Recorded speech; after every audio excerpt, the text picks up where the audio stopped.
नमस्कार मंडळी. गाव शिवारच्या आजच्या भागामध्ये आपण कवी संजय महिपती पाटील यांच्या काही कविता ऐकणार आहोत. रेंदाळ तालुका हातकणंगले जिल्हा कोल्हापूर येथील हा कवी. सुरुवातीला सैन्य दलामध्ये त्यांनी नोकरी केलेली आहे. कारगिल युद्धामध्ये त्यांनी सक्रिय सहभाग घेतलेला आहे. त्यानंतर सध्या ते महाराष्ट्र पोलीस खात्यामध्ये पोलीस म्हणून कार्यरत आहेत. कातळातील पाझर हा त्यांचा कविता संग्रह प्रसिद्ध आहे. त्यांच्या या कविता संग्रहाबद्दल प्राध्यापक अनिल कुमार पाटील लिहितात, पोलीस म्हणून रोज त्यांचा वेगवेगळ्या लोकांशी संबंध येतो. सर्वसाधारणपणे पोलीस चौकीतील अनुभव हा असंवेदनशील मनाचा अनुभव म्हणून पाहिले जाते, परंतु संवेदनशील मनाने लोकांच्या बरोबर संवाद साधता येतो आणि तो भावशील वृत्तीने शब्दबद्ध करता येतो. हे त्यांच्या अनेक कवितांमधून आपल्याला पाहावयास मिळते. कातळातील पाझर या समर्पक शीर्षकाने अधोरेखित केलेल्या या कविता कवी संजय महिपती पाटील यांच्या अनुभव विश्वांना प्रतिबिंबित करणारे आहेत. ते प्रतिबिंब अतिशय चोख आणि भवताल भेदणारे आहे. तर ऐकूयात त्यांच्या काही कविता. पोलीस या शीर्षकाची त्यांची ही एक कविता. खुंटीवर टांगलेली वर्दी अंगावर चढवण्याआधी एका पत्नीचे सर्वस्व असतो मी. खुंटीवर टांगलेली वर्दी अंगावर चढवण्याआधी एका पत्नीचे सर्वस्व असतो मी. मुलांच्या भविष्यासाठी धडपडणारा बाप असतो, तर म्हाताऱ्या आईबाबांचा अतूट विश्वासही मीच असतो. सगळ्या संकटांना तोंड देत, परिवाराला आधार देत, कुटुंबाचा गाडा हाकणारा चालकसुद्धा मी असतो. स्वतःच्या आजारांना दुर्लक्षून कुटुंबाची काळजी करणारा कुटुंब प्रमुखही मीच असतो. तो जिम्मेदार बाप, कोणाचा आधार, कोणाचा विश्वास, संकटांना तोंड देत पारिवारिक असलेला मी. अंगावर वर्दी चढताच माझ्यातला तो मी झाकला जातो आणि दिसतो तो फक्त एक पोलीस. दिसतो तो फक्त एक पोलीस. त्यांची यानंतरची जी कविता आहे ती आहे तेव्हा माझाही तोल सुटतो या नावाची. तेव्हा माझाही तोल सुटतो. आरोपीच्या पिंजऱ्यातला तो बलात्कारी जेव्हा त्या चिमुकलीकडे पाहून मिश्किलपणे हसतो मिलॉर्ड, तेव्हा माझाही तोल सुटतो.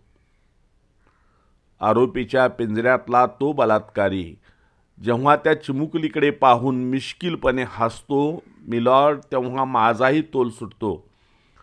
स्वतःचा जीव धोक्यात घालून नराधमांना आशा जेव्हा बेड्यात आम्ही ठोकतो, पोलिसांनी तुला मारलं का रे असा प्रश्न जेव्हा ऐकतो मिलॉर्ड, तेव्हा माझाही तोल सुटतो.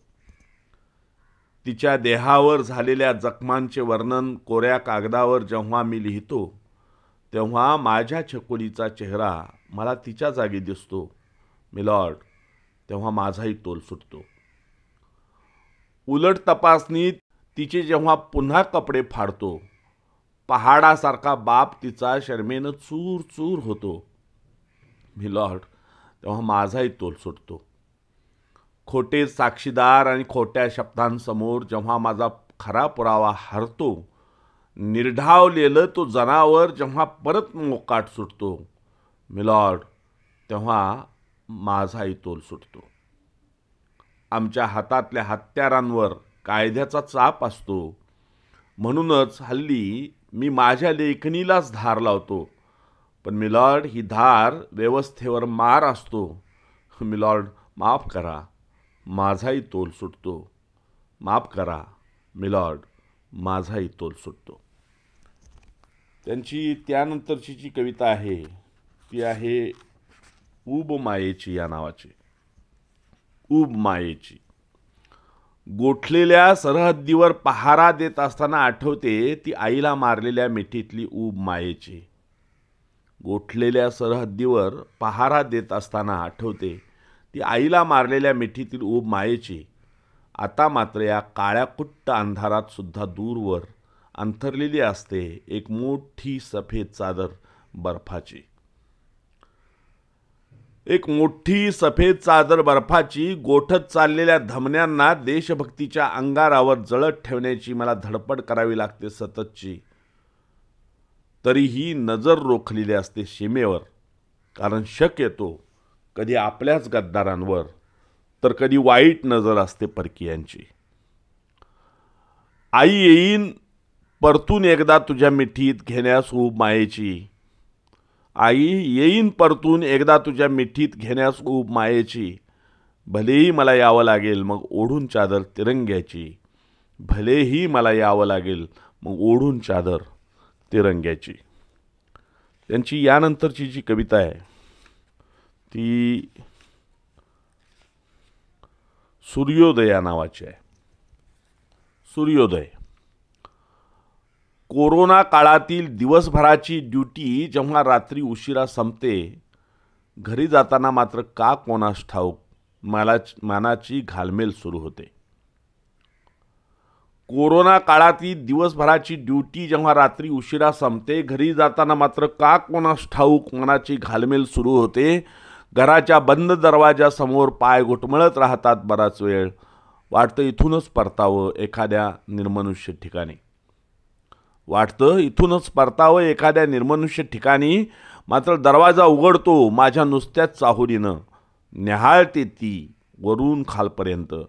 निर्विकार राहण्याचा माझा प्रयत्न सुटतो कुठे तिच्या नजरेतून. दोघेही लपवतो भाव चेहऱ्यावरचे एकमेकांच्या आणि मुलांच्या नजरेपासून. स्वतःला धुवून पुसून स्वच्छ करतो मनाचं समाधान होईस्तोवर. मग स्वतःच्याच घरात वेगळं कोंडून घेतो मी दुसऱ्या खोलीत झोपलेल्या माझ्या उद्याच्या भविष्याच्या काळजीनं. मग मात्र या गडद अंधारात निद्रिस्त होतो कधीतरी उद्या होणाऱ्या सुंदर सूर्योदयाची वाट पाहत. मग मात्र या गडद अंधारात निद्रिस्त होतो कधीतरी उद्या होणाऱ्या सुंदर सूर्योदयाची वाट पाहत. त्यांची यानंतरची कविता आहे वेदनांचा बाजार. खूप छान कविता आहे वेदनांचा बाजार. तुम्हाला कविता लिहायची आहे की लेखक व्हायचं आहे? तुम्हाला कविता लिहायची आहे की लेखक व्हायचं आहे? शॉर्ट फिल्म बनवायचे असेल अगर एखादा ब्लॉग बनवायचा विचार करताय तर मग जवळच्या पोलीस ठाण्याच्या एखाद्या कोपऱ्यातल्या बाकड्यावर येऊन बसा. तर मग जवळच्या पोलीस ठाण्याच्या एखाद्या कोपऱ्यातल्या बाकड्यावर येऊन बसा. तिथे भरलेला दिसेल तुम्हाला वेदनांचा बाजार. एक एक कथा एक एक कविता रडत पडत चालत उठत तुमच्या समोरून पोलीस ठाण्यात येताना दिसेल. एक एक कथा एक एक कविता रडत पडत चालत उठत तुमच्या समोरून पोलीस ठाण्यात येताना दिसेल. भुकेली केविलवाणी घाबरलेली बावरलेली रक्तबंबाळ अब्रूंची लक्तरे सावरत न्यायाच्या अपेक्षेनं प्रत्येकाकडे तिला याचना करताना पाहाल तुम्ही. न्यायाच्या अपेक्षेनं प्रत्येकाकडे तिला याचना करताना पाहाल तुम्ही. फक्त तुमच्या दृष्टीत आणि लेखणीत ती तिची पीडा पेलण्याची ताकद पाहिजे. फक्त तुमच्या दृष्टीत आणि लेखणीत ती तिची पीडा पेलण्याची ताकद पाहिजे. त्यांची यानंतरची जी कविता आहे ती आहे युद्ध नावाची. आपल्याला वरून युद्ध जरी खूप छान दिसत असलं तरी त्याचे परिणाम काय असू शकतात हे सांगणारी ही कविता. घराच्या समोरचं ते हसतं खेळतं अंगण स्तब्ध झालं. घराच्या समोरचं ते हसतं खेळतं अंगण स्तब्ध झालं जेव्हा युद्धाचा टेलिग्राम घेऊन पोस्टमनने अंगणात प्रवेश केला.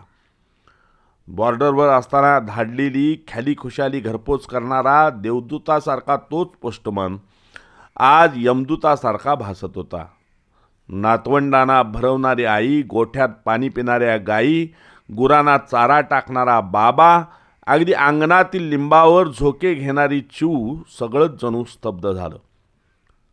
आरती करताना त्याच्या अर्धांगिनीच्या आवाजातील कंपात स्पष्ट जाणवत होता.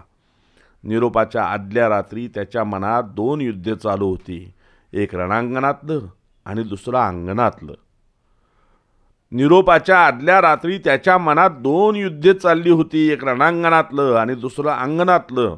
रणांगणावर लढण्याचं तंत्र त्याला चांगलंच अवगत होतं, मात्र अंगणातल्या युद्धाला कसं समोरं जायचं या विचारात आज अंधारात सगळं घर जागं होतं. आज अंधारात सगळं घर जागं होतं. यानंतरची कविता आहे ती मित्रा नावाची. मित्रा, माझं एक काम करशील? माझं एक काम करशील? तू हे माझं पत्र घेऊन आपल्या नेहमीच्या टेकडीवरील वडाखाली जा. मला ठाऊक आहे तू एकटा कधीच जात नाहीस तिकडे. मला ठाऊक आहे तू एकटा कधीच नाहीस जात तिकडे. गप्पा मारायला मी जो नसेन किती काळ लोटला नाही. गप्पा मारायला मी जो नसेन किती काळ लोटला नाही. ही माणसं आपापसात लढाया का करत असतील रे? ही माणसं आपापसात लढाया का करत असतील रे? सीमेवरचा तो दगड किंचितही हललेला नाही बघ, पण रक्ताने माखलेले काही ताबूत मात्र दररोज धाडले जात आहेत, इकडेही आणि तिकडेही. पण रक्ताने माखलेले काही ताबूत मात्र दररोज धाडले जात आहेत, इकडेही आणि तिकडेही. कोण सांगावं एखाद दिवशी माझाही ताबूत येईल? कोण सांगावं? कोण सांगावं एखाद्या दिवशी माझाही ताबूत येईल? ताबूत पाहून जर बाबांचे पाय लडखटलेस तर आधारासाठी तू तुझा खांदा देशील? ताबूत पाहून जर बाबांचे पाय लडखटलेस तर आधारासाठी तू तुझा खांदा देशील? नाही सांगू शकत आता आई कशी सावरेल. नाही सांगू शकत आता आई कशी सावरेल. ताईला मात्र आणायला तूच जा. साडी नाही मागणार आता ती कधी राखीच्या सणाला. साडी नाही मागणार आता ती कधी राखीच्या सणाला.